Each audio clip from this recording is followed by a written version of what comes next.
This video is powered by the pros at Pascal Air Plumbing and Electric. Arkansas owned, Arkansas operated. GoPascal.com. Time to talk with Brandon Marcello, national college football writer, 247 Sports. Appreciate your time today, Brandon, after week one. How are you? Doing well. Well, we had some pretty interesting games this last weekend. What game was top of mind for you? What did you feel like writing about first and foremost after this weekend?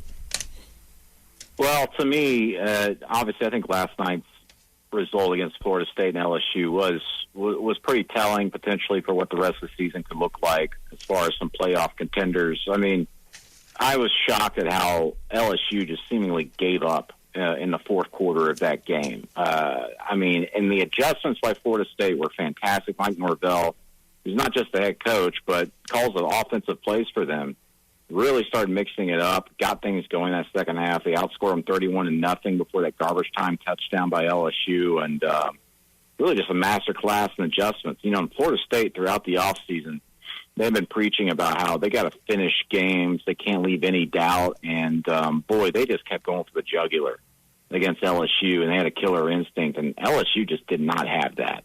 It was almost as if, they took two punches to the stomach, lost their breath, and had no motivation to get back in the game by LSU. And a bit disappointed to see that from them. But, listen, they're still a very deep and talented LSU team, and they'll probably be in the mix of things in the SEC West.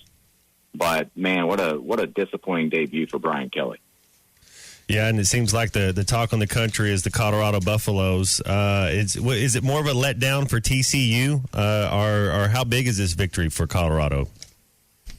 Well, it's a much bigger victory for Colorado compared to the TCU. I mean, TCU obviously was replacing a lot of star power and, arguably the best offensive coordinator in Garrett Riley there at TCU. But, I mean, goodness gracious, for Colorado to come in, revamp the entire roster, 86 new players, just the fact that they were able to do things like put up 40-plus points for the first time on the road in forever, let alone get a win against a team that went to the college football playoff last year, is insane. But also just the individual performances. We saw something from Travis Hunter that we haven't seen in college football in the last generation, playing both sides, playing about 100 snaps, catching touchdowns, getting picks. And then you got Shedeur Sanders, who quieted everybody with more than 500 yards passing. I mean, just astronomical what they were able to do, surpassing any expectations. I would think even maybe internally, just as far as from the individual performances that they had. I think they expected to go in there and win, but to win with how they did was so darn impressive. Now, I mean, I'm not saying Colorado is going to be a team that wins 8 games or something like that. Maybe they could probably be a bowl team this year. But, man, absolutely I think is the story of college football right now, especially in this era, because we're still early in the transfer portal era, and some teams out there adopting the idea we can immediately rebuild our roster. You look at Arizona State. They've had 50-plus new players come in this year. Obviously, Colorado coming in and revamping things. And even to a certain extent, Florida State, those have been more of a trickle.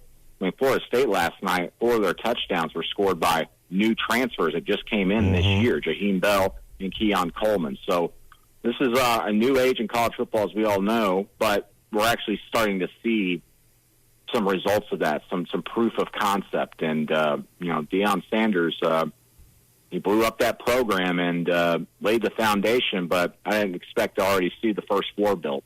Well, the question is, and again, it's like it's one game. The question is, can you sustain it if this is a successful year? I look back to Michigan State 2021. Didn't Mel Tucker rebuild that team with basically nothing but transfers after the pandemic season? And they were 5-7 last year. Who knows how good they're going to be this year? But when you remake a team totally, I mean, you still have to be able to recruit freshmen. You got to have good freshmen come in. 1 year, the ability to do it, that's one thing. We learned that last year here at Arkansas. You had a season that kind of came out of nowhere in Sam Pittman's second season. Last year, it wasn't a bad year, but you came down to earth a little bit more. It's the ability to sustain that program that is really the impressive thing. And that's the difficult thing, isn't it, Brandon? It is, but I think we can discuss that when the season's over. I mean, we're 1 week into the season. Let Colorado have their moment. I mean, it seems like everywhere we turn, everybody's just going to question Colorado. It's like, well, they're 3-0, but what are they going to do in 2032? It's like, who gives a crap? I mean, come on, let's give them their flowers right now. For what they did, they are building something to be successful right now. And, yes, they're still recruiting high school kids, and they are in on some big-time kids that they haven't been in on at Colorado in 20-plus years. But for them to have the success and then transfer that over to high school recruiting, they had to maybe not go to the extent they did, but that's their prerogative of getting 80-plus new players. But listen, they're just trying to get to a winning season, get to a bowl game, and get some momentum. And for them to do what they did in week 1, I don't care who the team was, any FBS team. If they went to Vanderbilt and scored 40-plus points, I think we would just still be talking a lot about Colorado. Like, wow, okay, they got things turned around. I mean, you got to look at it in context. I think a lot of us look at Colorado and go, yeah, well, that's not like what, South Carolina did last year. South Carolina could score points, so why can't Colorado? It's like, did you see Colorado the last 9 years?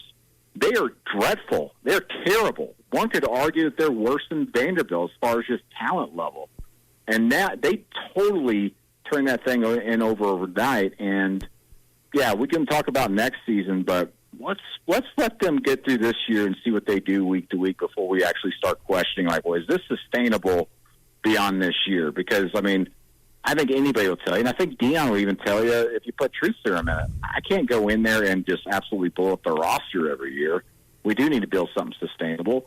And if you look here in the first 3 years, really, of this new transfer portal era, the teams that are, quote-unquote, competing for national championships are the ones that get the high school talent and they develop them. Georgia, of course, being the pinnacle of all that, and Alabama and LSU. But, to me, this is what Colorado had to do. They're not going to be a program that contends for a national championship in the first couple of years under Deion Sanders. He's got to build up to that by striking the iron and getting it hot and then transferring that over into high school recruiting at some point.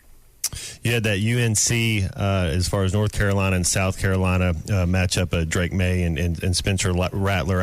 Who do you think, out of watching that game and seeing how they looked, do you think, because you got Clemson tonight in Cade Klubnik, do you think North Carolina can contend with Clemson in the ACC? Not really. I still have questions about that North Carolina defense. That South Carolina team, they've got some problems along their offensive line. And, I think Spencer Rattler still gets a lot of discredit for what's going on there. But the offensive line's not very good for South Carolina.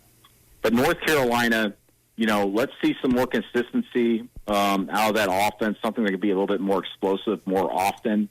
Remember, they're changing their offensive coordinator there with Chip Lindsey coming in after Phil Longo was there.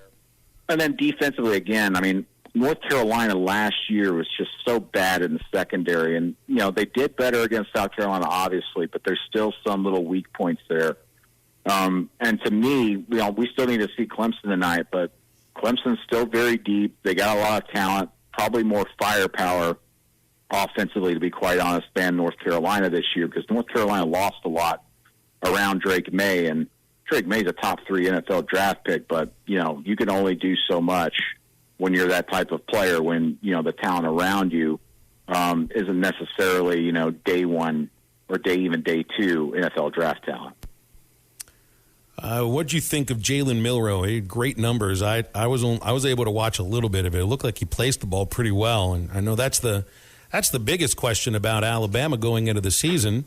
There might be some others about offensive line, wide receivers, physicality, and stuff like that. I just expect that usually takes care of itself at Alabama. Of course, they got the big one this weekend against Texas, and I know Texas, they almost beat them last year, probably should have. And they feel like this is the year that they can pull off a huge upset in Tuscaloosa.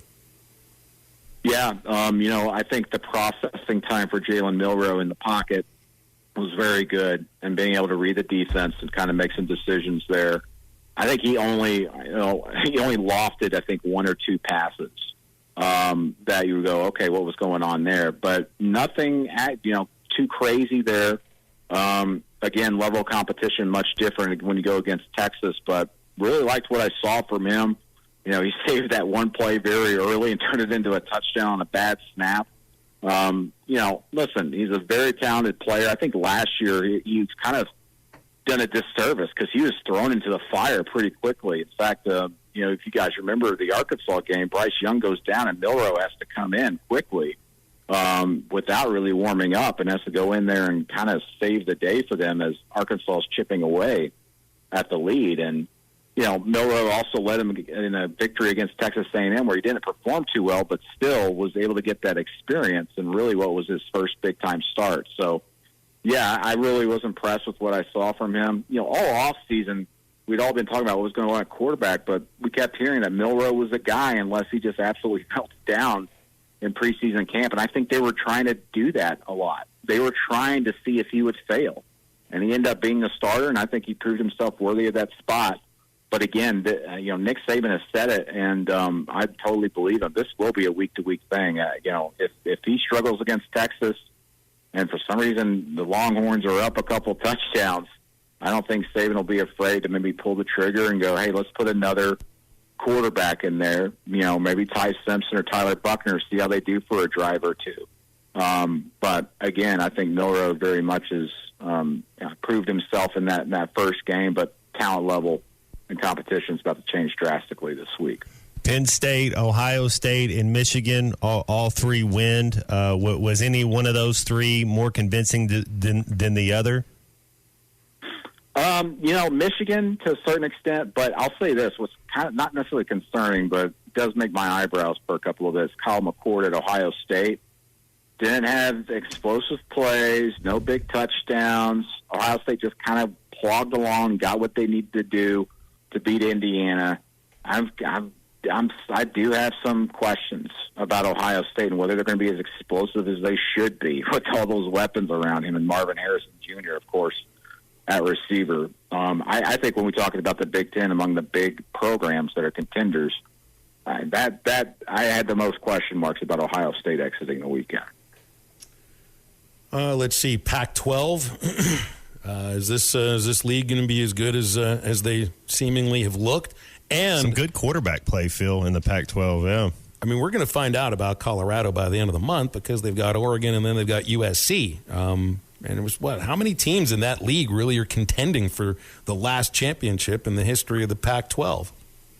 Yeah, it's really, the discussion in the preseason, all that realignment stuff is going on. I was like, remember, they got 8 quarterbacks coming in that have 3,000 yards passing last season, and the Heisman Trophy winner as well. And man, goodness, the quarterback play is just on another level out there. I don't think enough people after this weekend are talking about what Washington did against Boise State. Michael Penix just absolutely obliterated them, and Boise State's got a really fast, strong defense, guys, and they beat them, I think, 56-19. Just destroyed them. The quarterback play from top to bottom is fantastic out there. And outside of USC this past weekend, some pretty good defense being played out by the Pac-12 as well. I was at the Florida-Utah game, and, listen, Florida's probably going to be like a 500 or below team this year, but man, they were getting after them, and Utah was playing without 8 starters, guys. And that defense, Kyle Whittingham's been saying behind closed doors there this offseason that he thinks this might potentially could be the best defense he's ever had out there in his 19 years. And they've had some pretty darn good defenses out there. So it's going to be fascinating, guys. There's a 5-week stretch in mid-October through November where the top, I think, 6 teams that were in the media poll in the Pac-12, they all face each other, one after another. So the conference is going to eat itself a little bit before the end of the season, which has kind of been what's happened the last 5 years for them and why they haven't been able to get in the playoff. We'll see how this all stacks up. One of those teams is going to have to stand above the fray, and I think whichever one does is going to be the one that has a really good to great defense. And I would say as of right now, the early returns defensively have been pretty good out there. So you got one game tonight, Brandon. Who do you see? Can Duke beat Clemson at all, or is Clemson going to win this one?